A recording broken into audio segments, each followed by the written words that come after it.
What's up, Lions of Liberty fans? You can now support this show on Patreon and get exclusive access to bonus audio and video content, including Conspiracy Corner, Degenerate Gamblers, bonus segments with guests, and so much more. Head on over to patreon.com/Lions of Liberty.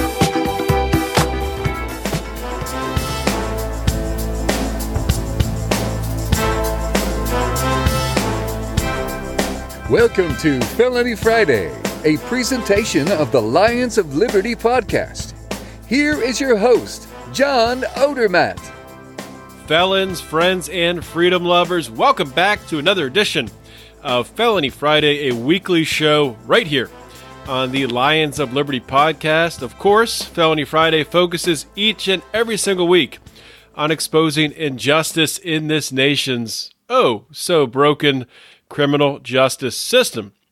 Now, this is one of three shows that we have here on the Lions of Liberty podcast network, if you want to call it that. This is a bit of a variety show, variety network that we have here, where we have a show every Monday hosted by Mark Claire.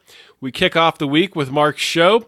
It is our longest running program, our flagship program, where Mark interviews leaders in the liberty movement, and he hosts roundtable discussions. Great show. Mark is a fantastic interviewer. So if you're new to the show, I know we've been advertising on Dave Smith's Part of the Problem, or maybe you just came over to Lions of Liberty to listen to Dave's appearance on Wednesday's show of Electric Liberty Land, which is our second show on Wednesday.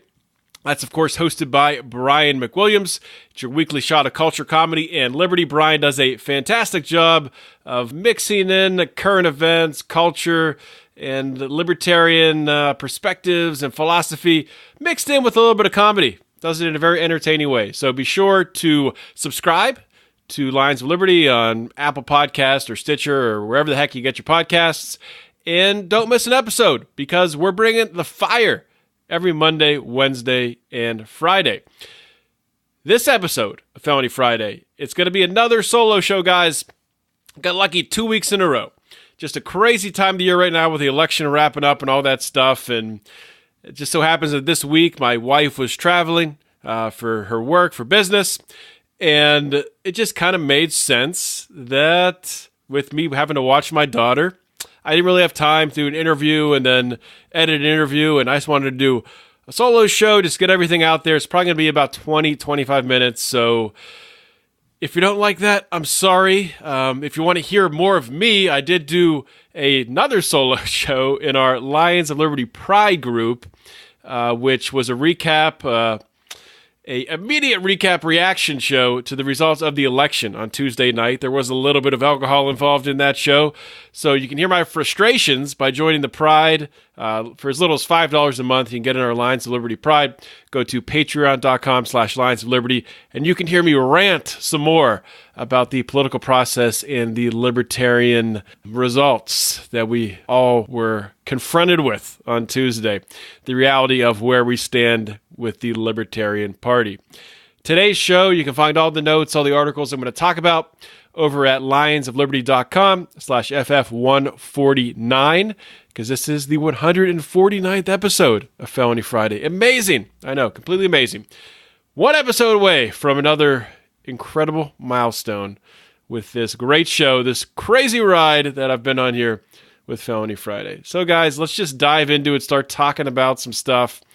You know, when I was going through the notes, starting to make today's episode agenda or outline, if you will, so I realized I'm going to be talking about marijuana quite a bit. So this is a marijuana episode, mostly focused on that. Before I get into talking about marijuana at the state level, the federal level, all that different stuff, I just do want to touch on, sort of revisit this libertarian disappointment from the election. As longtime listeners know, I was involved. I was the campaign manager for Dale Kearns, the U.S. Senate candidate in Pennsylvania.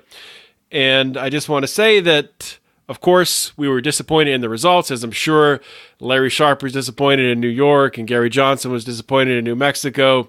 And people were disappointed all around the country as they lost races. We had many Libertarian Party members who held seats in state houses and things like that lost their elections in really, really fantastic ways. Really can't believe how wide some of these margins were. And that can be frustrating. People look at that, it looks like the movement is dying. Maybe people are getting frustrated. Maybe they want to crawl back in their hole. They don't know what to do. I just want to take a minute to say, guys, don't give up. On this side, as a podcaster, talking with other podcasters as well, I do know that engagement, people listening, downloading these types of shows, Lions of Liberty, we are trending at an all-time high right now. So there is a lot of interest in these ideas. And I know talking with other podcasters, we're seeing this almost across the board. Numbers are growing across the board. People are interested in the ideas of liberty. What has happened is there's so much fear out there right now between the two parties. Justified or unjustified, maybe you could call some of it justified. Either way, a lot of fear. This is driving people who are still interested in the ideas of liberty, who still want liberty in our lifetime, to pick, probably I would assume they're voting Republican. I don't think many libertarians are voting Democrat right now, maybe depending on the race or some local issues they would be. But I think even people who are sympathetic to the ideas of liberty are still tied up in this two-party system. We have to find a way to break that if we want to grow the Libertarian Party. If the Libertarian Party is not your thing, that's okay. We still appreciate you listening. Mostly everything we're going to be talking about for the rest of today's show will have nothing to do with the Libertarian Party. So before you stop listening to this podcast and say, I don't want to hear about the Libertarian Party anymore, I'm sick of it, you won't have to, because we're going to talk about stuff going on at the state level and federally with mainstream candidates, mainstream issues, a lot of good things happening from this election. I know a lot of people are down and depressed, but it wasn't all a bad deal. And the first part of that, with it not being a bad deal, from a sanity of just the populace of this country, just from that perspective, looking at maybe getting a little less division in this country, a little more just people getting along, people treating people like people. I think this was the best result, being the Democrats taking the House. I think is the best result for the country right now, as it does restore some sort of at least perceived balance. As someone, I would probably argue that really Democrats and Republicans aren't that different, but the perspective of them being different is still important. By the Democrats taking the House and the Republicans strengthening in the Senate, and of course having a Republican president, there is that perspective of a give and a take, and actually it could align Trump in a position to get some deals done. I don't know if they will be deals that will further liberty, that will help liberty. Hopefully they will, with one of them being maybe a possible decriminalization or legalization of some kind for marijuana, which we'll talk about in a little bit here. But there's an opportunity for some things to get done. But more importantly, I think this just incredible, just the tone in the country right now, I think is going to come down a little bit. After the election, it'll stay rough for a while. But in the months to follow, I think a lot of people with this Trump derangement syndrome, I think are going to sink back down to earth and start to settle in and realize, the world's not going to end. Trump is not literally Hitler. And we can figure out a way to work within this framework to make some things happen. So with that being said, who was the big winner on Tuesday night? Who was the big winner on election night? I would say the big winner was marijuana in a lot of ways. There are now 33 states that are recognizing medical use of cannabis. There are 10 states that have now legalized the use and sale of marijuana for adults. One state that added this election was Michigan.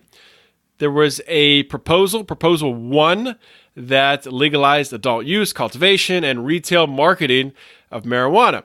This is big because previously the only states that had legalized were on the coast, right?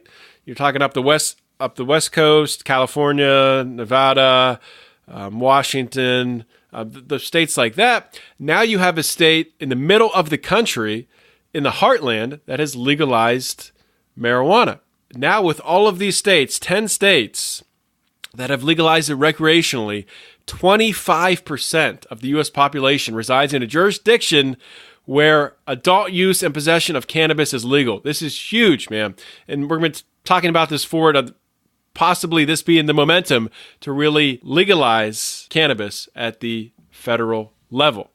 So also some other states, really surprising, I think, when you look at it. A state like Missouri, which is in the South, very conservative state. A state like Utah, which is made up majority of Mormons. I mean, you talk about a state like Utah, when it comes to things like even alcohol, they are so incredibly strict. They measure every single ounce of alcohol that is sold in the bar. The bottles have little, I've never been to Utah, but I've heard about this, that the bottles, when they're pouring drinks, actually measure, the shots. That's all reported to the state. And a very, very conservative, strict, religious state. And Utah has legalized medical cannabis. So is Missouri. These are the 32nd and 33rd states to do so. This is big. This is huge news. Also, Connecticut, Michigan again, Minnesota, and Illinois. Voters in these states elected governors who openly campaigned on a platform of legalizing adult marijuana use. Now, of course, campaigning for it and actually doing it are two different things. I can say this from my perspective in Pennsylvania. I've watched, talking about alcohol again, I've watched every single Republican governor when they do campaign before they get elected. Pennsylvania goes back and forth. Typically, they ping pong back between a Democratic governor and a Republican governor. Right now, there's a Democratic governor, Tom Wolf, who just won re-election on Tuesday. But typically, the Republican candidate, when they're not the incumbent, will campaign on privatizing alcohol sales, full privatization, and then they get in and nothing happens. So, of course, the same thing could happen here with these governors out in the Midwest. And well, I shouldn't say the Midwest. Also, Connecticut's thrown in there as well. But it's a good sign, and I think this is the way things are trending. So, another bit of good news: Maine and New Mexico. Now, these are two states that previously had very, very rabid marijuana prohibitionists who were their governors, Paul LePage and Susana Martinez. They're both out, and they've both been replaced by governors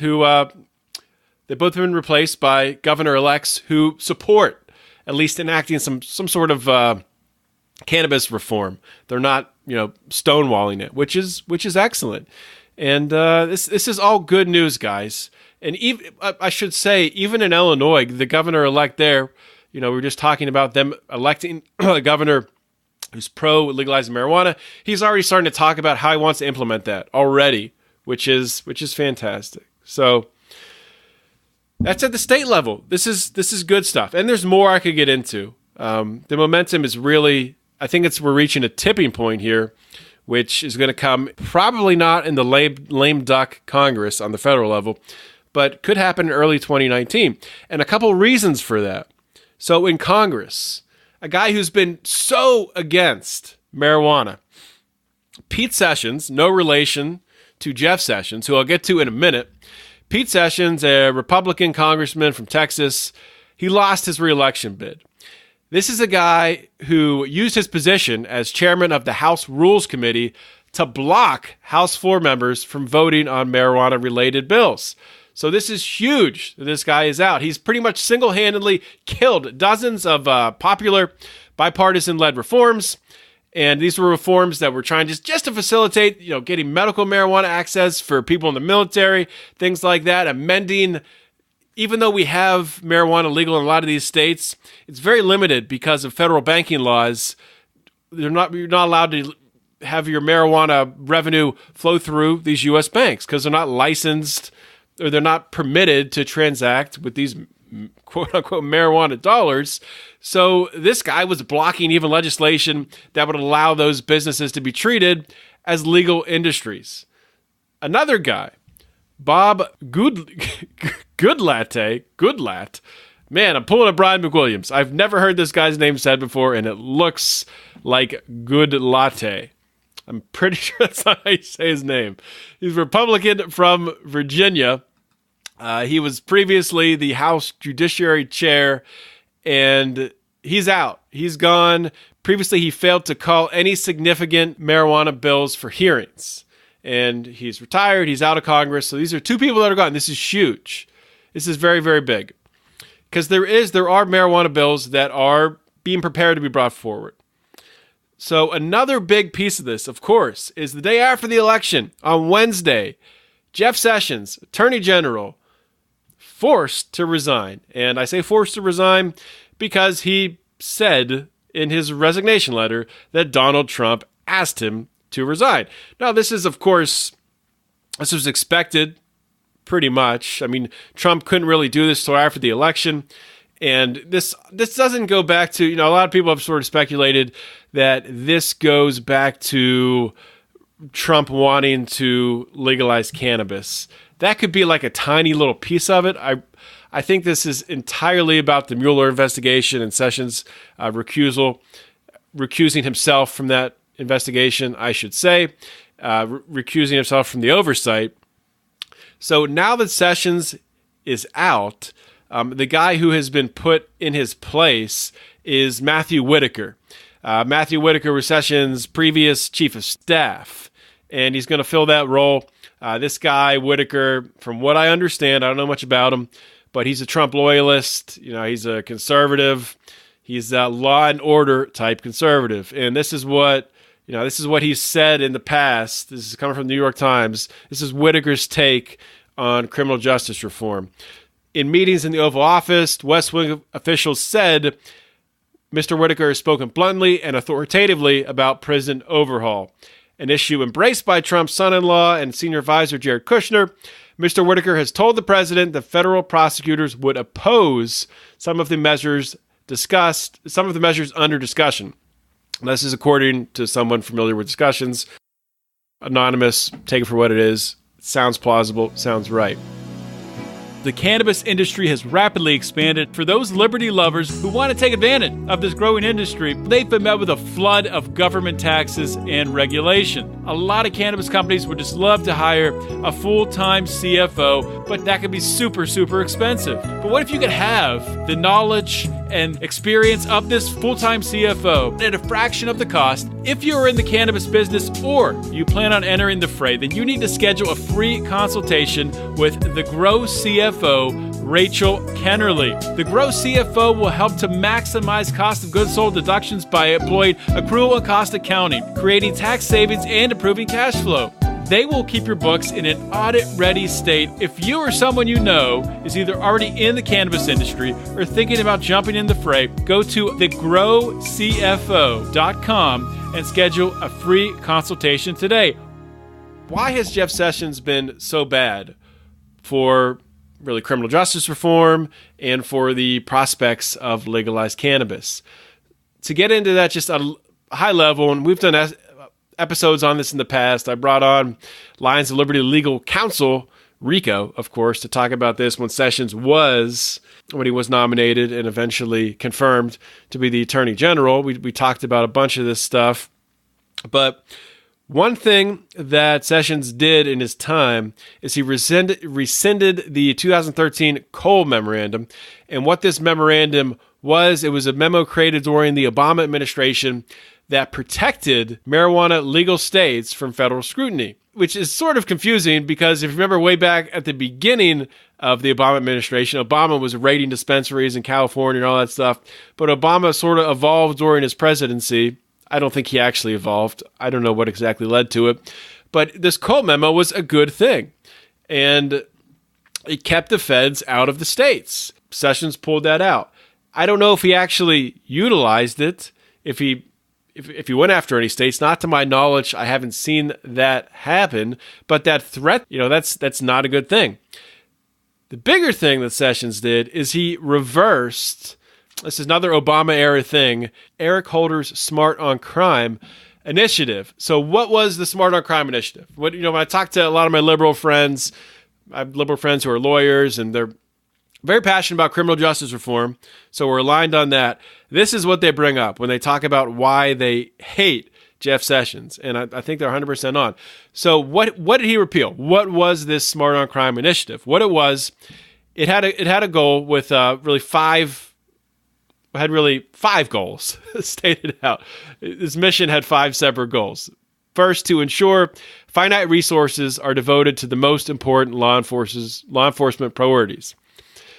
to promote fairer enforcement of the laws and alleviate disparate impacts on the criminal justice system, to ensure just punishments for low-level nonviolent convictions, to bolster prevention and reentry efforts to deter crime and reduce recidivism, and to strengthen protections for vulnerable populations.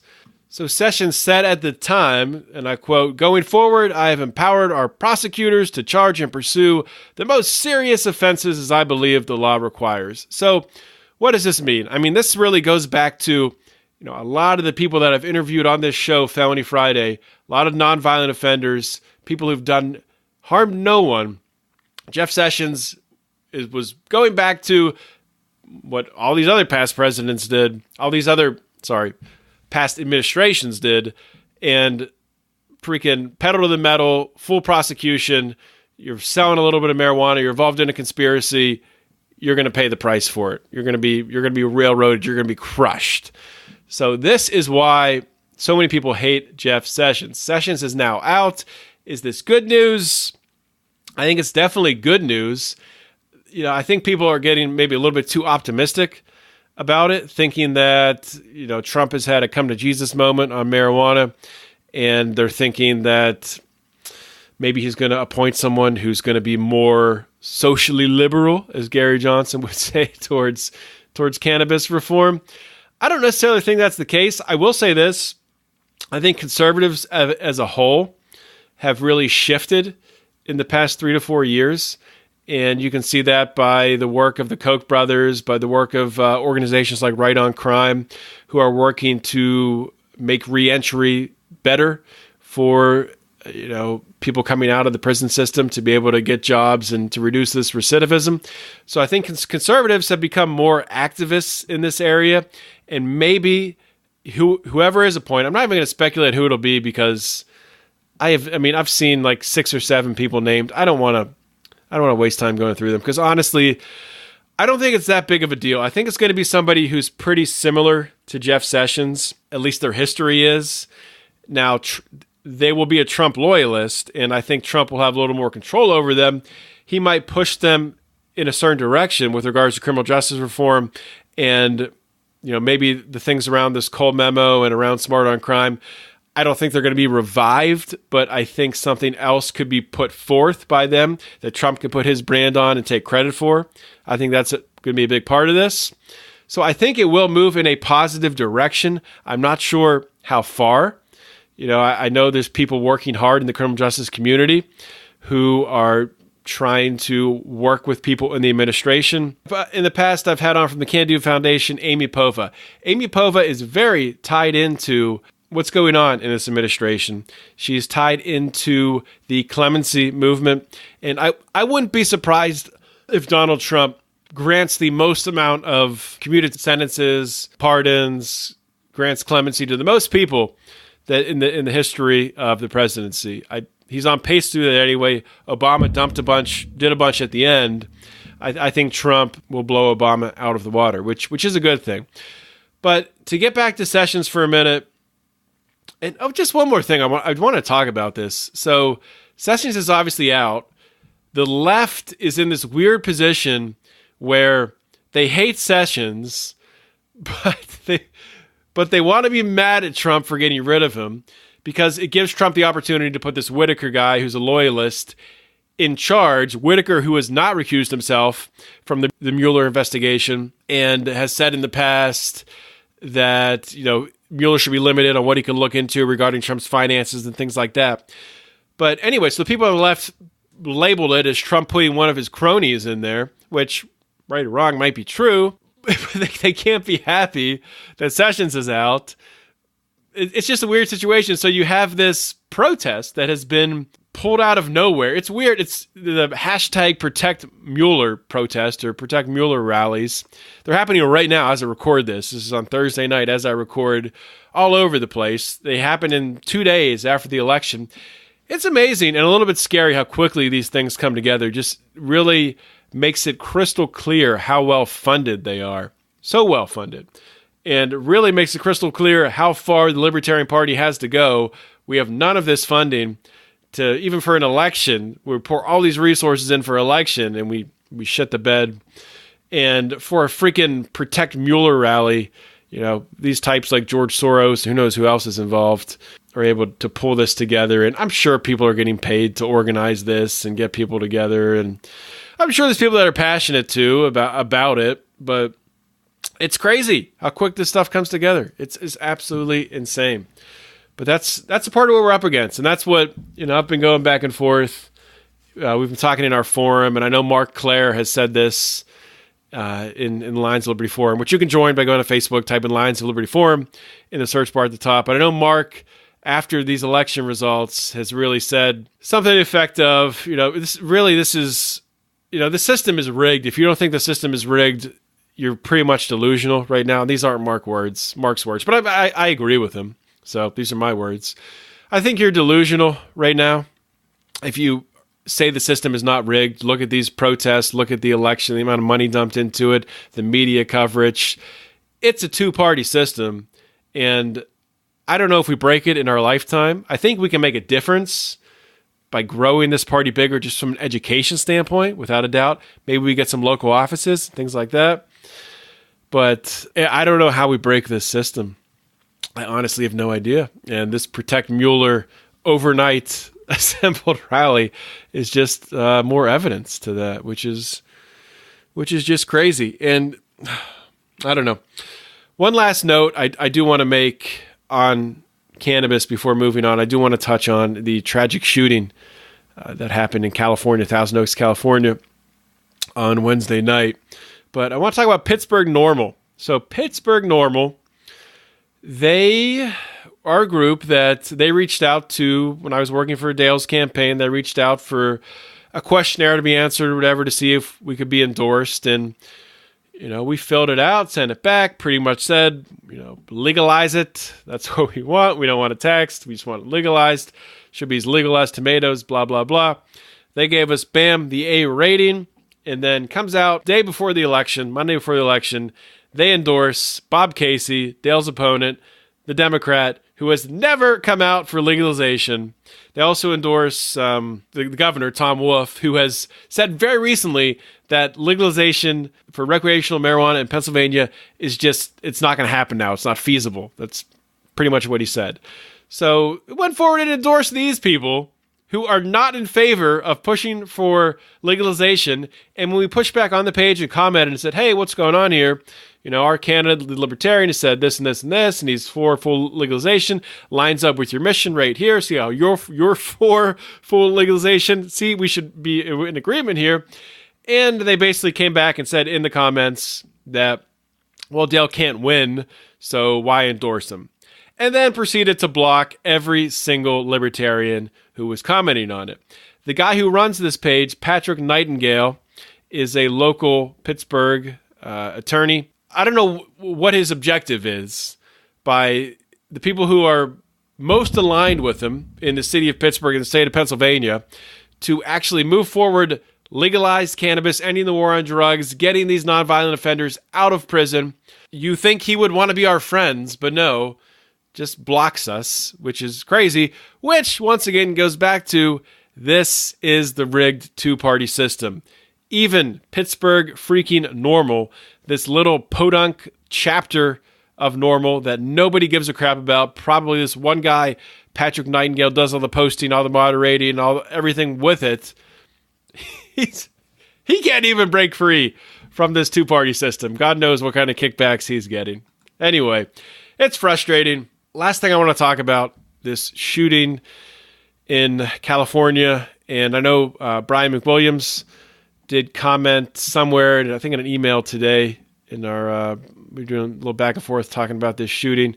Brian said he'd been to this bar before. It really makes it surreal. Similar to when I was talking last week about the shooting in Pittsburgh at the synagogue in Pittsburgh and Squirrel Hill.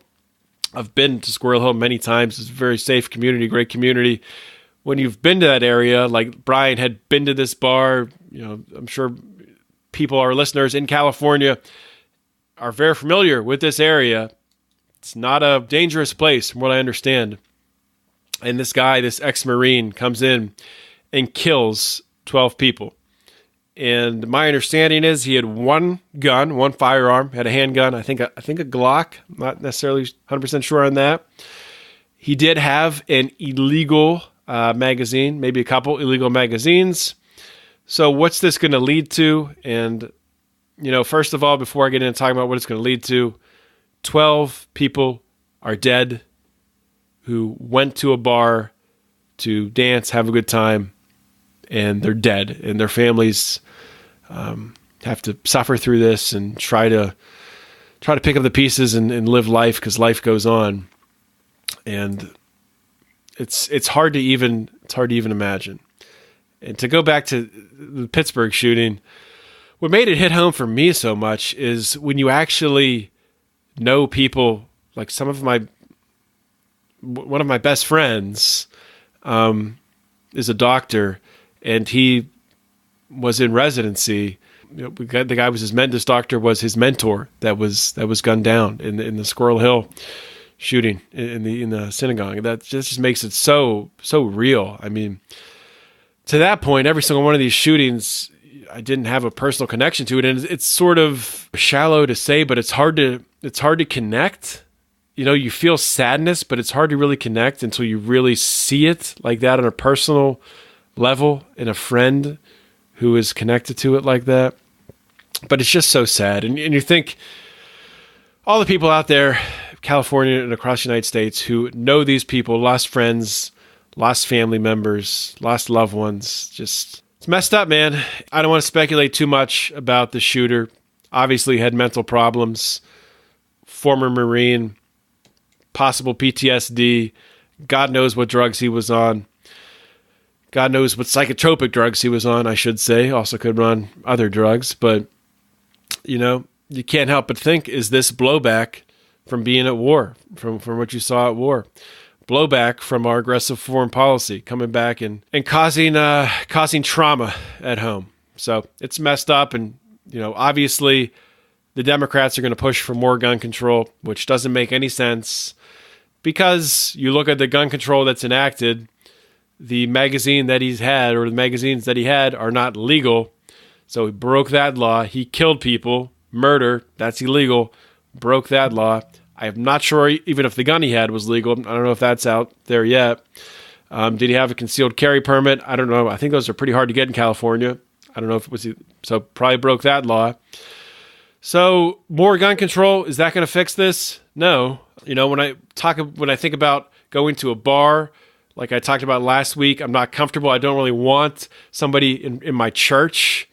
I don't want to see, someone holding a AR-15 outside of my church before I go in to work in security. I just don't want to see that. Outside of a bar, I wouldn't mind seeing armed security. You know why? Because I'm going in a bar, I'm having some drinks, I'm letting my mind drift. I'm not with it. I don't want somebody. I'd like to make it harder for somebody to come in and shoot a place up. So when I do go to a bar, and even when I see a cop outside of a bar, I'm not mad about it. I wish it was private security. Obviously, I'll keep in mind there's a cop outside. Don't when you're walking out the door, walk straight. Don't give the cop any reason to follow you or do God knows what, try to provoke you into something. But anyway, that's going down a whole different path. It's tough because, like I said before, it's the trade-off between liberty and security. The progressives, the liberals, trend a lot more towards giving up liberty for security, and they want to force that on everyone. So they want to force that on the entire population, take everyone's guns away in order for them to feel safe. They might be a little, probably won't be any safer. In fact, they could be less safe, probably more likely less safe, but they might feel safer. And that's what they're going for. They want to feel safer. They want to feel like they're doing something, and they're not afraid to take your rights away to do it. That's something to be aware of. We're on the other side of it, on the liberty side, people who value individual rights, individual freedom, and this, whatever it is, this university, this school, we should be allowed to come together as a business owner, or if it's a community and it's a school or something like that, or a church, come together and say, hey, we would like to get some metal detectors. We would like to pay for some armed security, put this in our budget, because it's going to make people feel safer when they come patronize our business, or they come worship in our church, or whatever it is. So you see the two different philosophies there. Hopefully that's clear, because they're very, very different things. I think somebody might try to lump that together.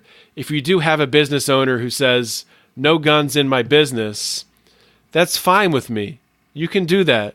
And I can choose if I want to go there or not. It sort of depends on the circumstance of it, if I will patronize your business, if there's no guns allowed.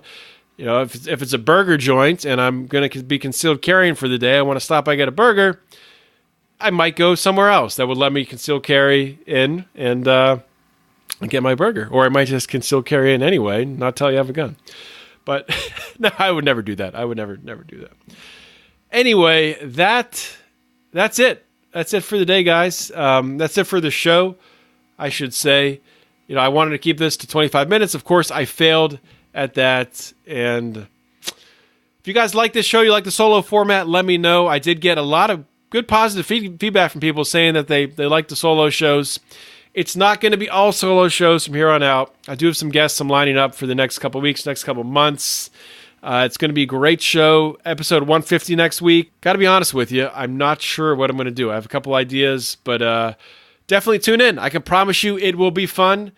It will be good. We'll be talking about criminal justice reform. We'll be exposing injustice. We'll be talking about how to advance liberty.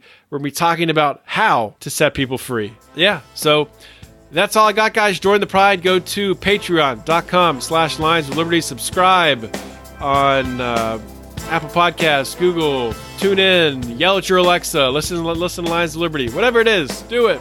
All right, that's it, guys. This is John Odermatt signing off. Always remember to keep your head up and the fires of liberty burning.